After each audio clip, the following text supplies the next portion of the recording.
Direct ആയിട്ട് പേര് പറഞ്ഞിട്ടില്ല എന്നല്ലേ ഉള്ളൂ. ഇൻഡയറക്റ്റ് ആയിട്ട് ആ പേരിലേക്ക് സൂചന നൽകുന്ന തരത്തിലുള്ള പരാമർശങ്ങൾ.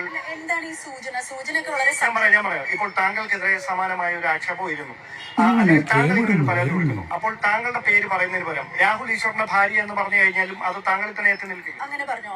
അല്ല, ഞാൻ ചോദിക്കുകയായിരുന്നു. അല്ല, അങ്ങനെ പറഞ്ഞിട്ടില്ലല്ലോ രാഹുൽ. സന്ദീപ് വാര്യറുമായി ബന്ധപ്പെട്ട് ഇന്നലെ ഒരു ഫേസ്ബുക്ക് പോസ്റ്റിൽ അത് സന്ദീപ് വാര്യർ ആ വിവാഹത്തിൽ സംബന്ധിച്ചിരുന്നു എന്ന് പറയുന്നു. അതിന്റെ ഡേറ്റ് പറയുന്നു. അപ്പൊ സ്വാഭാവികമായി വളരെ പെട്ടെന്ന് തന്നെ ആ ഡേറ്റ് കണ്ടെത്താനും ആ ഫോട്ടോ എടുക്കാനുമുള്ള ഒരു അവസരം ഉണ്ടായെന്നാണ് നമ്മൾ അങ്ങനെയാണ് മനസ്സിലാക്കുന്നത്. നമ്മൾ ഈ പേരിനോട് വളരെ ചേർന്ന് വിളിച്ചു പറഞ്ഞല്ലോ എല്ലാവരോടും.